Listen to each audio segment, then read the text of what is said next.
Pemirsa, ini cerita mantan penyanyi cilik Enno Lerian dan grup musik Gigi mengenai pengalaman mereka mengisi soundtrack sebuah film layar lebar. Kalau Enno Lerian menyanyikan soundtrack film animasi, Gigi lain lagi. Mereka membawakan soundtrack untuk film bertema drama. Walau berbeda jenis film yang mereka rasakan sama. Sama-sama senang karena ini adalah pengalaman baru membawakan soundtrack sebuah film layar lebar. Awal mulanya tuh kan dari apa namanya.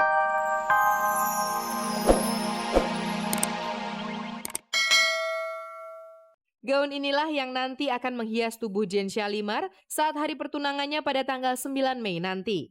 Untuk sebuah gaun pertunangan yang indah ini, Jane sampai 2 kali merombak bentuk gaunnya agar tampil sempurna di hari bahagia itu. Kemarin sempat ribet juga karena ternyata setelah dipikir-pikir model yang pertama aku minta kayaknya kurang gimana ya? Kurang wah gitu. Kalau untuk dipakai tunangan modelnya sederhana sekali. Ini dirubah lagi. Untungnya belum dibikin jadi gitu kan. Untungnya memang belum dibikin jadi. Untuk mengerjakan gaun ini, ia memilih seorang desainer yang sudah sangat dikenalnya.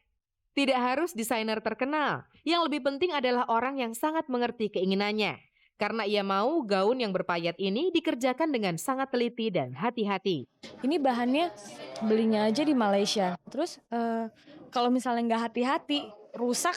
Masa kita mau ke sana berangkat cuma nyari bahan doang kan sayang gitu kan. Sekilas, gaun putih itu terlihat lebih kecil dari ukuran tubuh Jane. Dengan berat hati ia pun mengakuinya. Tapi ia yakin jika tiba waktunya nanti, gaun itu akan melekat pas di tubuhnya. Memang patungnya sudah slim. Bukan berarti patokan bahwa saya akan seslim ini. Gaun ini memang belum sepenuhnya selesai. Jadi ia tidak bisa mencoba dan memamerkan gaun bersejarahnya di hadapan Anda. Padahal ia mengaku sudah tidak sabar menanti untuk mengenakan gaun ini di hari pertunangan yang rencananya digelar di sebuah hotel berbintang di Jakarta Selatan itu. Kayaknya lama banget sih 9 Mei, kayaknya pengen cepet-cepet aja gitu. Karena setidaknya aku menunjukkan ke keluarga aku, ke teman-teman aku semua bahwa this is the one. Jane Shalimar memang orang yang sangat tidak tahan menunggu. Belum lama menjalani masa pacaran, ia langsung mengumumkan akan segera bertunangan. Cincin pertunangan belum lagi melingkar di jarinya, ia ingin segera melangsungkan pernikahan. Kalau tidak ingat sulitnya sebuah persiapan pernikahan, mungkin saat ini juga ia sudah bersanding di pelaminan. Malah tadinya pengennya langsung akad nikah dulu tadinya. Cuman karena terlalu buru-buru mepet waktunya, jadi ya udahlah kita tenangan dulu aja. Kita lebih mempersiapkan lagi nantinya akad nikah sama resepsinya biar nggak berantakan, benar-benar matang rencananya semua udah selesai. Di tengah-tengah kebahagiaan menanti saat-saat penting dalam hidupnya itu, ia menghadapi cobaan.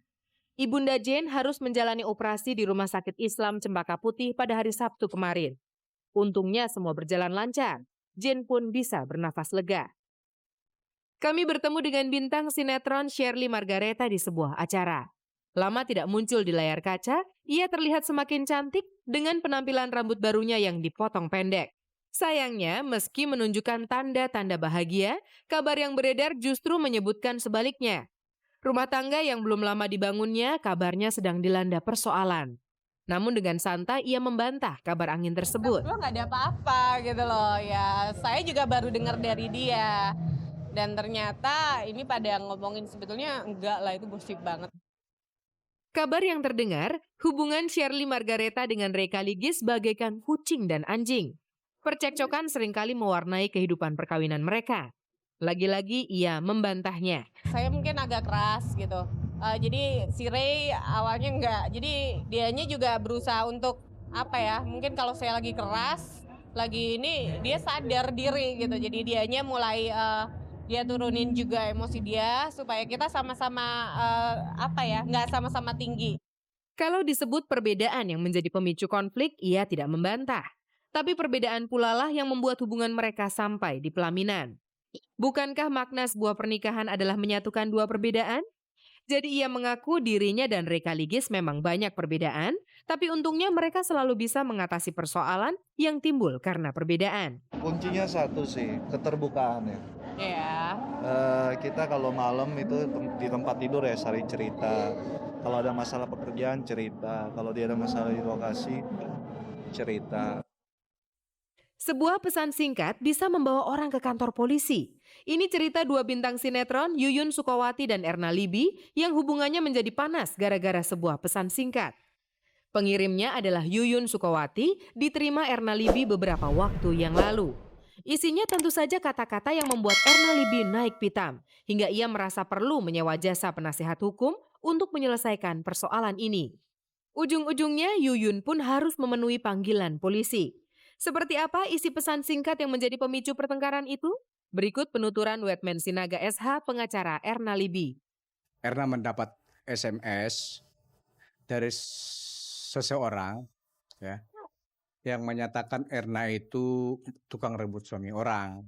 Ternyata diketahui bahwa pengirim SMS itu memang benar Yuyun yang mempergunakan handphone seseorang. Entah apa yang menggerakkan tangan Yuyun hingga nekat menuliskan kata-kata tidak pantas itu kepada Erna Libby. Padahal kepada pengacaranya, Erna yang hingga saat ini sulit untuk ditemui, mengaku tidak pernah bermasalah dengan Yuyun. Menurut pengakuan Erna sebagai klien kami, ya, bahwasanya dia tidak pernah merasa ada konflik of interest dengan Yuyun. Ya, tidak pernah merasa, dan karena dia tidak begitu dekat.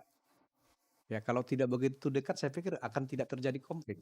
Tidak ingin memperkeruh suasana, melalui pengacaranya, Erna berniat menyelesaikan persoalan ini secara kekeluargaan. Sayangnya, Yuyun tidak memenuhi panggilan kuasa hukum Erna yang akhirnya menyerahkan persoalan ini ke pihak yang berwajib. Saya mengambil kesimpulan bahwasanya tidak ada niat dari si Yuyun ini untuk menyelesaikan permasalahan ini. Nah, kenapa kita melapor ke Polda? Karena kita lihat SMS ini kan merusak kehormatan seseorang, di mana bunyinya itu saya pikir sangat tidak etis bagi orang timur ya. Tak ada kabar yang tak kami kabari. Dan pilihan kabar berikut ini kami persembahkan hanya untuk Anda. Kamera, musik mulai. Pemirsa, ini cerita mantan penyanyi cilik Enno Lerian dan grup musik Gigi mengenai pengalaman mereka mengisi soundtrack sebuah film layar lebar. Kalau Enno Lerian menyanyikan soundtrack film animasi, Gigi lain lagi. Mereka membawakan soundtrack untuk film bertema drama. Walau berbeda jenis film yang mereka rasakan sama. Sama-sama senang karena ini adalah pengalaman baru membawakan soundtrack sebuah film layar lebar. Awal mulanya tuh kan dari yang ikut dabernya itu. Terus kebetulan di situ tuh ada adegan aku nyanyiin satu lagu gitu. Ya udah no, gimana kalau misalnya kamu sekalian aja ngisi soundtracknya? Aku sih nggak apa-apa, bersedia. Ini mungkin bukan masuk album 9 ya. Ya ini albumnya original soundtracknya film Brownies sih. Mengingat sudah begitu lama ia vakum dari dunia tarik suara, ia pun mengaku harus ekstra kerja keras menumbuhkan lagi rasa percaya diri untuk kembali menyanyi. Gimana ya, yang pasti pertama agak-agak canggung juga ya. Gila, gue berapa tahun yang lalu gitu terakhir rekaman yang benar-benar serius gitu. Kalau cuma terakhir rekaman yang cuman ngisi-ngisi suara yang latihan-latihan aja sih pernah gitu ya. Canggungnya cuma saat itu aja, mengembalikan suasana yang dulu yang udah hilang itu ya, itunya aja yang agak-agak deg-degan. Lain Enno, lain personil Gigi. Walaupun ini pengalaman baru bagi mereka, namun mereka mengaku tidak menemukan kesulitan sama sekali. Selain membawakan soundtrack film, personil Gigi pun diminta sedikit berakting. Tetapi mereka berperan menjadi diri mereka sendiri. Dikit aja sih, cuman ceritanya main di kafe, pembukaan kafe ini ceritanya. Manggung ala akustik ceritanya. Jadi kita nggak berperan ya, berperannya main band. Perbedaannya ternyata lama main film. Nggak bakat. Dari soal soundtrack film, kami beralih ke Dewa Bujana. Saat ini ia tengah menanti kelahiran anak pertamanya. Kalau prediksinya 26 April. Tapi mungkin bisa lebih awal kan. Segala persiapan untuk menyambut kelahiran jabang bayi telah jauh-jauh hari ia lakukan. Saat ini ia mengaku tinggal menunggu kelahiran sambil berharap-harap cemas. Tapi kok kelihatannya santai-santai aja, Mas? Saya terinspirasi lagunya Omah Irama, santai.